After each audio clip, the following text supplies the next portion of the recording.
Hello and welcome to Inside Iraq. I'm Jassim Azzawi. Last month's seizure of an Iraqi oil field by Iranian forces made many Iraqis acutely aware of their nation's weakness. Iran claims the disputed Fakkah oil field should be jointly owned. Iraqi says the 1975 border demarcation agreement indicates Fakkah is purely an Iraqi land. Yet calls from some Iraqi politicians for joint ownership has surprised many Iraqis who interpret such statements as nothing less than loyalty to Iran. The oil field incident has also thrown the spotlight on what sort of relations Baghdad wants with Tehran, all amid a looming general election in Iraq. The trouble started last month when Iran seized an oil well that Iraq considers its own. It's a small well in the Fakkah oil field, located in a remote area along the Iraq-Iran border. 11 armed Iranians reportedly took over the well, dug in and raised an Iranian flag. Iraq demanded the Iranians withdraw immediately, but even though they pulled back from the oil well itself, some reportedly remain on the Iraqi side of the border. More Iraqi border forces have been deployed to protect the other oil fields, which are close to the Iranian border. We are determined to protect our land, and we will not give up any metre of our land, and we are capable of defending it. The disputed well has not been operational since 1980, but regardless of its productivity, the incident has caused a diplomatic crisis. While many media have described the incident as a border dispute, both the Iraqi and the Iranian governments have tried to play down the incident. The Iranians simply call it a misunderstanding. But many in the Iraqi opposition are not convinced. Protesters in Basra have criticized Iraqi Prime Minister Nouri al-Maliki for what they call his weak response to Iran's seizure of the oil well. The mullah's regime, which claimed to want to protect the Iraqi people's interests, especially those of the Shia, are liars, and their intentions are flimsy, as we can see. Ahead of Iraq's general election in March, opposition groups are likely to use this incident to blame al-Maliki's government for having too close ties with Iran. The incident also raises questions about how Iran might deal with Iraq ahead of a scheduled withdrawal of American combat troops later this year. Stephanie Dutzer for Inside Iraq. To discuss what lies behind Iran's seizure of the Fakkah oil field and what does the incident tell us about relations between Baghdad and Tehran, I'm joined from Amman by Issam al-Chalabi, former Iraqi oil minister, and from Beirut by Sayyid Mohammed Marandi, head of North American Studies at Tehran University. Gentlemen, welcome to Inside Iraq. Issam al-Chalabi, some Iraqi politicians, including the Prime Minister, they downplayed the importance of the Iranian incursion and the seizure of the Fakkah oil field. Iran calls it a misunderstanding. What is your take? What is your interpretation of the Iranians' action? Well, first of all, I'm not surprised by the reaction from Maliki and some of his aides and politicians because of their past history.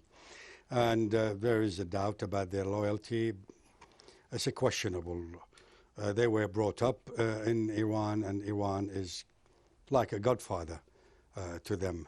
As for the Iranian, I really am not surprised by such action because this is not the first time. It happened so many times throughout the past century, throughout the past decades, with every single Iraqi regime, regardless whether it was a monarchy or a republican, even when we have a regime that is considered to be a brotherly regime like the one we have with Iran, yet we see that Iran had overstepped and infringed on the sovereignty of Iraq. I am a bit surprised. Why did they use force? If they had such good relationship with the Iraqi government, couldn't they sit down and talk if they had any grievances, if they had any claim on any piece of land or anything else? That is something that makes me wonder what is behind the action and the time of the Iranian regime. Sayyid Mohammed Marandi, Issam al-Chalabi is wondering about the reasons behind it. And before you answer that, history as well as the last bilateral agreement signed between Iraq and Iran with the help of the Algerian, the 1975 famous agreement, shows that Fakkah is an Iraqi land. You are not disputing that, are you? No, I think that it's obvious that the Iranians have no problem with the Algiers Accord. I think that was the reason why Saddam Hussein invaded Iran and destroyed much of the infrastructure of both countries as a result. And of course he had the support of many Western countries and many regimes in the region as well at that time. The Iranians, from the very start, even during the war, they said that that is the basis of any agreement with Iraq. And fortunately, the current Iraqi government says the same thing as well. Iran has no problem at all with the border. The problem basically was that this region, because of the war and because of the problems that Iraq had after the invasion of Kuwait, a weak central government, and then the chaos that ensued after the American invasion of the country, the border isn't all that clear in some spots, exactly where it should stand. It's not clear. Should it be a few hundred meters? That is not a very good explanation, Mohammed Said Mirandi. You have to do much better than that. Well, no, well, I think it's quite clear. So, the border has to be defined by a joint committee on both sides. And both sides have agreed to establish a joint committee to demarcate the land so that it is precise where things stand. Otherwise, it wasn't a major issue at all. And I don't think that the Iranians had any intention, or the Iraqi government had any intention, to create any problems between the two countries. I think that there are forces both within the borders of Iraq and without that want an excuse to create tensions between Iran and Iraq. I think countries like Saudi Arabia, the United States, and some people who are remnants of the Ba'athist regime would like to create a superficial crisis that is really non-existent, and there is no reason for either side to have any trouble. It is easily resolvable when I am surprised, Said Mirandi, that you would blame some regional countries rather than the action of the Iranian government. Ironically, it was Iran which, after the agreement signed between Iraq and Iran, deposited all the agreement of the 1975, including the protocols regarding the borders, which included 262 border stakes, the coordinates of which, the location, the description of all that was deposited with the United Nations.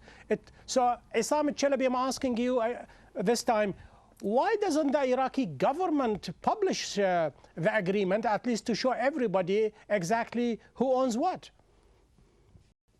With all due respect to Dr. Marandi, I think he needs to correct some of his information. As you mentioned correctly, this had all been settled with the Algerian Accord, and the protocols were signed by the ministers of foreign affairs of Iraq, Iran, and Algeria. Then it was Abdelaziz Bouteflika, the current president of Algeria, and then it was Iran itself who deposited the documents, all the protocols, including all the coordinates of the border markers and the description of the markers with the United Nations in both languages, English and French. And it doesn't take much. Simply, if they don't have it in Iran, if they don't have it in Baghdad, they can simply ask the Secretary General of the United Nations, for God's sake, send us a copy. Then we sit down. The problem that had happened. I think you misunderstood what I was saying, though.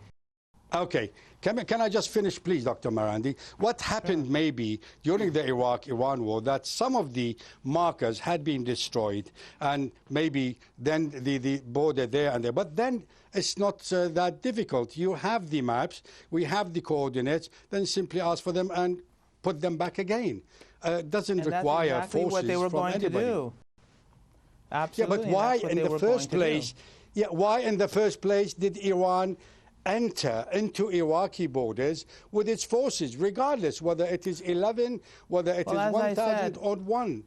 They should have sat down with the Iraqi counterpart. Well, as I said, isn't that correct? I mean, isn't that what they're supposed to do? If I'd be allowed to respond, I'd be grateful. The fact is that, as you pointed out yourself, you basically reinforced what I was stating.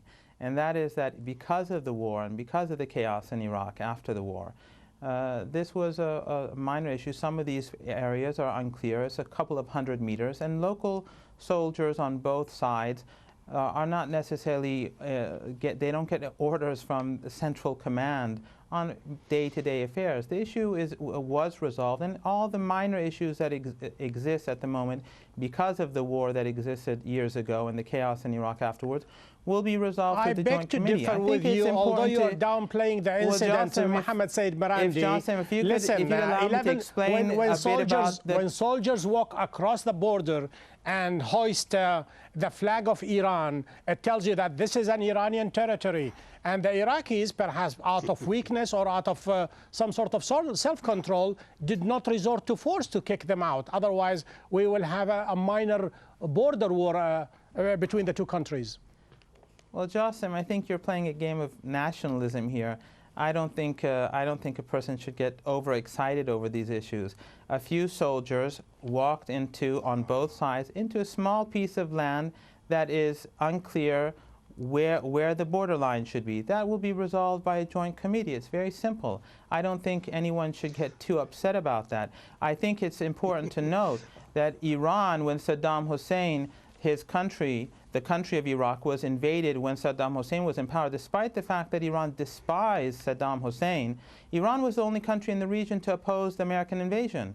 You can look at history. After Saddam Hussein was overthrown, Iran was the first country to recognize the new government. Iran exports deviate from the issue? To Iraq. It exports gas oil. This is not the issue, please. That Iran, it is very much so. Iran has been Mr. Marandi. Hard to help Again, I mean, what would be the reaction of Iran?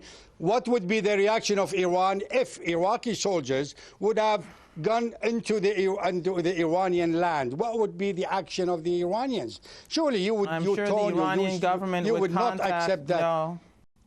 No, Iran would not obviously respond in any irrational manner. What they would do would be that they would contact the Iraqi government.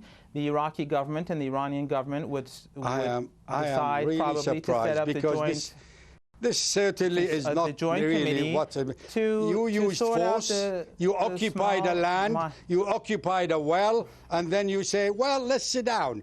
Well, why didn't you say, let's sit down? No, it's not sitting down. It's a very simple issue. Oh, my God. No, Professor Marandi, you are a professor at the university, and you tell me that after the fact, after the fact, after the invasion. A crisis. There is no crisis. It's a few hundred meters of border area, and a joint committee, as you said, have the maps, and the issue will be resolved. As in the past, what we've seen in the past, let me change the subject just a little bit by asking. Terrorists who came into Iraq and created all the chaos over the last few years, none of them came from Iran. Go and look in Iraqi prisons. We know which countries in the region they came from, but suddenly your whole problem is the fact that a few soldiers on the Iraqi and the Iranian side have a dispute about where exactly a stick in the sand should be. I think you're really making a big issue out of something that is very easy to resolve. With all due respect, I'm trying to stick to the issue of this program.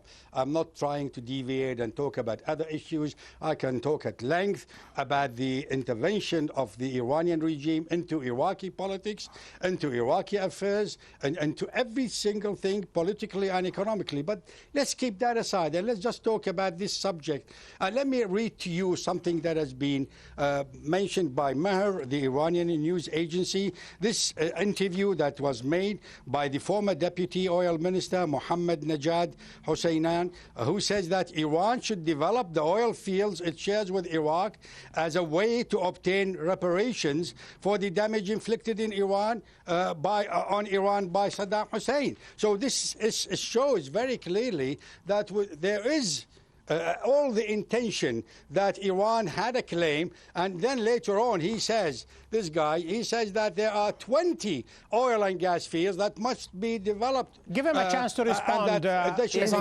Is this the basis of your argument? Because some person who has no government position, who is interviewed by a news agency in Iran, has said that we should develop joint oil fields with Iraq, and you think this is some major issue?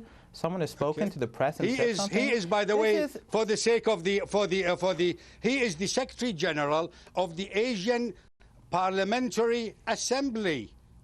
He's not even a member of parliament. We have all sorts of such assemblies. Okay, let's move on, gentlemen. Let's move on. Issam al-Chalabi, why should you be surprised by Iran's action, or even by the statement by the gentleman you've just quoted, when you have Iraq's former national security advisor Muwaffaq al-Rubai, who is calling to share the field with Iran, give Iran 40%, and Iraq should get 60%.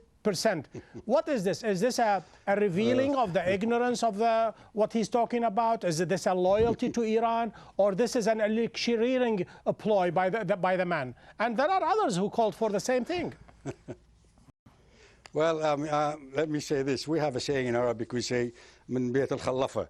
Yeah, I'm sorry that such politicians will make such remarks, because it's either out of ignorance or out of loyalty. We all know who the guy is, what his background is, what is his past history, and his loyalty. So, I mean, he can say, someone else before said that Iraq should pay $100 billion to Iran.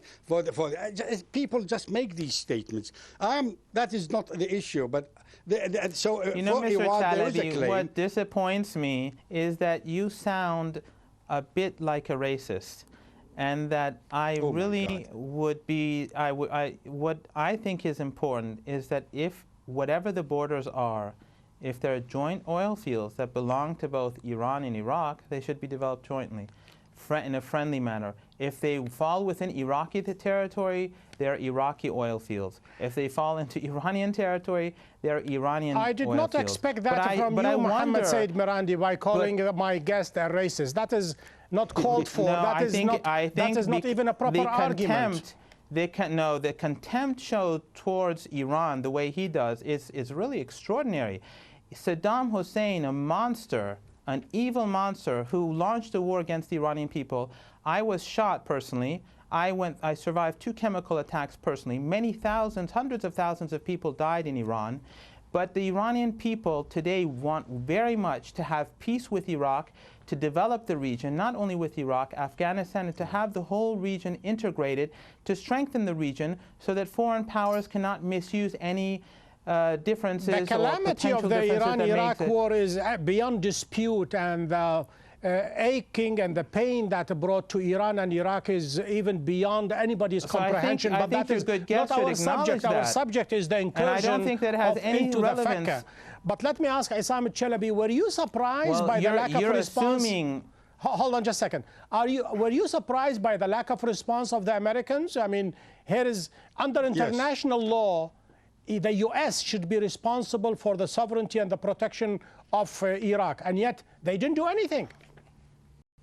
That is definitely, I mean, I was surprised, not only by international law, since they are the occupiers of the country, according to all the Geneva laws and others, they have to respond to defend the borders of the country. At the same time, they have signed, and they made a lot of fuss about the security agreement signed with Iraq, and it specifically says that the United States should defend the borders. And what do we have? We have the general says that, no, we will let the two countries settle the problems. Okay, I'm not saying that force should be used to settle the problems. No, not at all. But I'm saying that the United States should have taken a very clear position in defending the borders of Iraq, and the borders are well defined. They are not that ambiguous.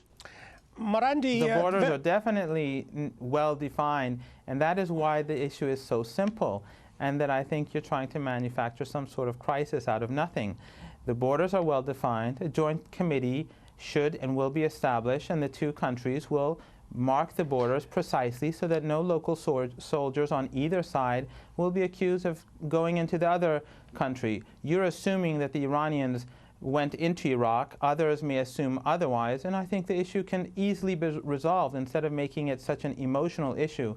What the region needs is peace, and I think it is in fact those foreign powers that encourage tension between the two sides, and many parts of, and much of the media that is controlled by certain countries in the region that are trying to simple and easy crisis. to blame the others, especially some regional powers and international powers, for creating such an incident. But let me tell you, such an incident leaves a bitter taste not only in the mouth of Iraqis, but countries across the Arab world, all the way from Morocco to Saudi Arabia. When they see an Iranian incursion into Iraq, it accentuates their anxiety and fear, Jassim, as well as the criticism Jassim. of Iran. Come on, Jassim. The Iranian people defended the people of Lebanon and Palestine when governments in the region did not. And Iraq, the issue in the border, is a very small issue. You're assuming that the Iranians went into Iraq. You're obviously taking sides. I have no idea where exactly the border lies. I think the reasonable solution and response is that a joint committee would be set up and resolve these small issues. And there's nothing really important in all this. Well, let's hear from Essam Chalabi before we end the show. If someone wants to make it an issue, then, you know, there will be an issue. But I think that this is the sort of thing that serves the interests of foreign powers and countries in the region that want to create tensions between different countries here. Essam Chalabi, we have only 3 minutes left for this show. Hussein Shahrastani, Iraq's oil minister, condemned Iran's aggression, and he called for a speedy withdrawal of these forces. And yet at the same time, he called for joint collaboration to develop these joint fields. What do you make of his statement? Well, the reaction from many of the Iraqi politicians, ministers and what have you, have been really very slow and have not come out very clearly. Yes, he did condemn after a few days of the incursion by the Iranian forces. In principle, okay. I mean, if there are any joint fields, then certainly they ought to be discussed. They ought to be developed in a unitized manner. But leaving it like that, as if giving the impression that there are so many joint oil and gas fields, that is not correct. I think he should have come out clearly and specify which field he's talking about. And then there's one simple question that I have not had the answer from anybody, including Dr. Marandi, and that is, why did the Iranian forces choose this particular time, to go into Iraq? I hope that he can convince me of a real answer. You're making an assumption that land is definitely, those 200, 300 meters are definitely okay, assume Iraqi. It is Iranian, then why didn't you sit down with the Iraqi government and say, listen, this is Iranian land? Let's keep calm here. The issue is easily resolvable, and the two countries have to establish a joint committee to sit down and determine the exact position of the border from north to south. Before I close the show, Said Marandi, perhaps in the package you saw or you didn't see, there were massive demonstrations in Basra and Misan. This is not a very small little incident that you belittle. You kept repeating it again and again. Had the reverse case been the same, but I think that had the Iraqi forces gone into Iran, you would have a border war, believe me. No, we would not have, and it is not a major issue. It is an issue that some people in Iraq would like to play up to create tension within Iraq itself. Let them go back to where they were before 18th of December. Without a doubt, the Iranian and Iraqi governments down. will remain on their own sides of the border, and both countries will resolve the issue. And those of you who have some sort of hostility towards your own government, I think should sort it out without scapegoating foreign countries. The issue is resolvable, it is very simple, and I think that level-headed and calm people should be the sort of people running the two countries so that no tensions will ever develop between the two sides. Said Mohammed Marandi, Essam Chalabi, gentlemen, thank you for being guests on Inside Iraq. Thank you. Thank you. Thank you. To watch the show online, please go to our website, aljazeera.net/English. We have reached the end of this show. Join me next week when we take another look inside Iraq. Until then, have a great week.